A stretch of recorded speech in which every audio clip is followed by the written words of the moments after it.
Hello children. In the semiconductor topic, last we have done intrinsic semiconductor, that is known as pure semiconductor. Now we will do extrinsic semiconductor, that is known as impure or doped semiconductor. Means which is obtained by adding impurity in the pure semiconductor is known as extrinsic semiconductor. Now we have types of impurities. We have two types of impurities, that is first is trivalent impurities. The element which contains 3 valence electron is known as trivalent impurities. For example, indium, gallium, aluminium. Second is pentavalent impurities, which contain 5 valence electron. For example, arsenic, antimony and phosphorus, they are known as pentavalent impurities. Now type of extrinsic semiconductor, first is p-type semiconductor. It is obtained after adding trivalent impurities,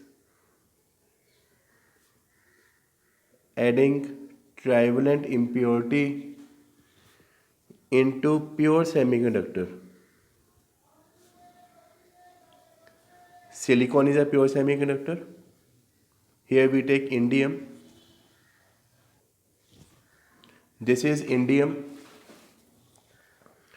It has 3 electrons, 3 valence electron. So these 3 electrons forms covalent bond with the neighboring silicon atom. This fourth is unpaired, so it can no covalent bond is formed here. So this which is unpaired, there we can say that there is a vacancy or there is a hole which can accommodate the electron from the neighboring covalent bond. So we can say that here this hole is formed.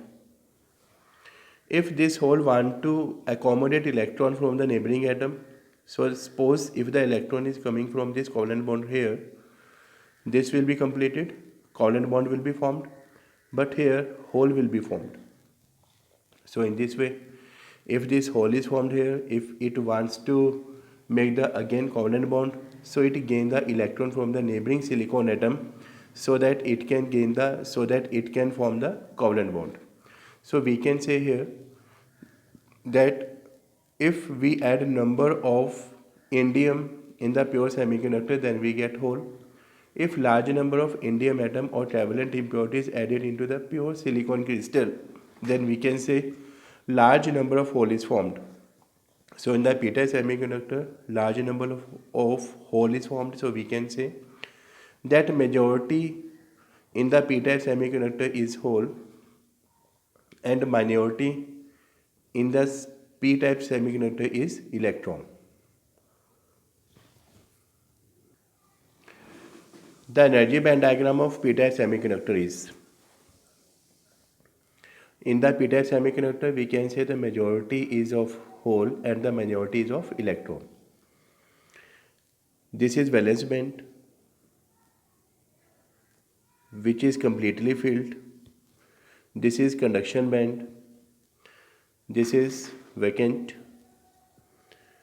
So the energy level in the p-type semiconductor is known as the acceptor energy level, which is just above the valence band,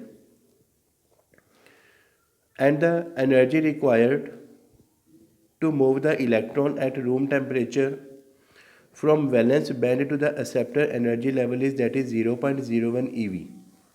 So at room temperature, the electron from the valence band that enter into the acceptor energy level, you can see here that forbidden energy gap for the silicon is 1.2 eV, but the energy required to move the electron from the valence band to the acceptor energy level, that is 0.01 eV for the silicon, so it is very less energy. So at room temperature, the electron can move from valence band to the acceptor energy level. If the electron move from valence band to acceptor level, then you can say that here this hole or vacancy is formed. If the electron move from this side, so vacancy will be filled here. So vacancy will be created here, and if the electron moves from this side, then here we can say that hole will be created here. So if large number of electrons move from the valence band to the acceptor energy level, so we can say that large number of hole is formed in the valence band, and when it is connected to a battery, then these holes are responsible for the conduction of current. So this is the energy band diagram of the pure type semiconductor.